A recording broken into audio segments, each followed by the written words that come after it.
হচ্ছে H2SO4 কোনটা তীব্র অ্যাসিড? অ্যাসিড বের করার শর্ত হচ্ছে যার কেন্দ্রমূলের দ্রবণমান বেশি। শর্ত বলো। স্যার কেন্দ্রমূলের যার কেন্দ্রমূলের দ্রবণমান বেশি। এখানে এর দ্রবণমান হচ্ছে +7, সালফারের মান +6। যেহেতু এর দ্রবণমান বেশি, এ তীব্র অ্যাসিড। ওটা তো সবচেয়ে তীব্র অ্যাসিড না HCl4 পারফ্লুরিক অ্যাসিড সবচেয়ে তীব্র। এবার আসি HNO3 নাইট্রিক অ্যাসিড। ইফতারের একদম আগে আর অবস্থা খারাপ হয়ে যায়। বলতেছেন এনার্জি আছে কিভাবে আপনার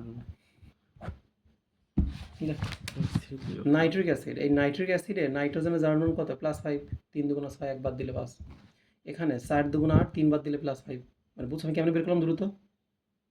না না না দ্রবণমান না না আমি বুঝিনি, আমি ভালো হিসাব করে বললাম। দ্রবণমান তো বের করতে হয় যে +1 মানে হ্যাঁ হ্যাঁ হ্যাঁ, কিন্তু তুমি চাইলে খুব দ্রুত করতে পারবে, একদম গুলির বেগে করা যায় এরকম ভাবে। দেখো দেখছি এই কেন্দ্রমূলের ডান পাশে, টেকনিক কি, কেন্দ্রমূলের ডান পাশে যা আছে হ্যাঁ যে সংখ্যা হবে তার থেকে বাম পাশের সংখ্যা বিয়োগ করবা। কেন্দ্রমূলের ডান পাশে আছে অক্সিজেন আছে 4টা, দ্রবণমান -2। 4 দিয়ে গুণ করলে কত হয়? মাইনাস বাদ দাও, তোমরা হিসাব করবে এরকম। কেন্দ্রমূলের ডান পাশে অক্সিজেন কত? 2। 4 দিয়ে গুণ করলে 8। বামে আছে হাইড্রোজেন 1, 3 দিয়ে গুণ করলে 3, তাহলে 8 থেকে 3 বাদ দিলে 5। সবসময় হবে অল টাইম খুব ফাস্ট করা যায়, খুব ফাস্ট।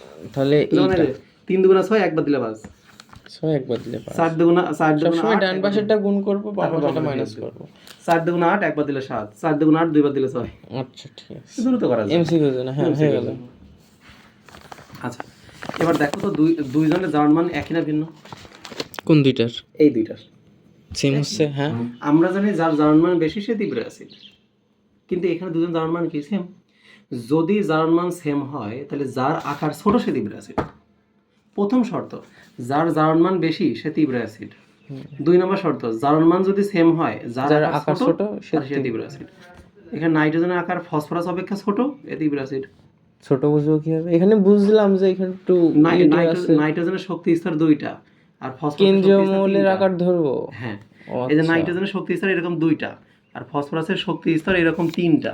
বুঝে যাচ্ছে? কেন্দ্রীয় মৌলের আকার ধরবো, বুঝলাম। টেকনিক বুঝছো? আর যেমন দেখো এইটা সোডিয়াম হাইড্রোক্সাইড। আচ্ছা অ্যাসিডের ক্ষেত্রে আরেকটা জিনিস বলে দিই, যে তীব্র অ্যাসিড তার কে বেশি। যে তীব্র অ্যাসিড তার কে বেশি। হ্যাঁ এক বছর বোর্ডে আসছিল নিচের কোন অ্যাসিডের কে বেশি। 4টা অপশনে 4টা অ্যাসিড দেওয়া আছে। এবার জিজ্ঞাসা করছে নিচের কোন অ্যাসিড কে বেশি। এই 4টার মধ্যে যে তীব্র অ্যাসিড তার কে বেশি, যে তীব্র ক্ষার তার কে বেশি, যে তীব্র অ্যাসিড তার কে বেশি। কে বেশি না পি কে বেশি? দুইটাই তো একই জিনিস। হ্যাঁ।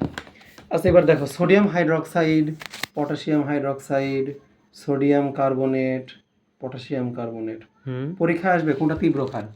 তীব্র ক্ষারের প্রথম শর্ত OH থাকা লাগবে। এই দুটোতে OH আছে, এই দুটো রাইট অ্যান্সার। তারপরে 2 নম্বর শর্ত OH যে ধাতুর সাথে যুক্ত সে ধাতু যে বড় সে তীব্র ক্ষার। সোডিয়াম আকার ছোট, পটাশিয়ামের আকার বড়, তাহলে পটাশিয়াম হাইড্রোক্সাইড তীব্র ক্ষার। OH থাকা লাগবে এবং OH যে ধাতুর সাথে যুক্ত সে ধাতু বড় হওয়া লাগবে। আচ্ছা ফ্লোরিনের আকার না ছোট? আবার বলো। ফ্লোরিনের আকার না ক্লোরিনের চেয়ে বড়? ও তো অধাতু, এখানে ধাতু নিয়ে আলোচনা করতে হবে তোমার। তাহলে ঠিক আছে, ধাতু নিয়ে আলোচনা করতে হবে। ঠিক আছে।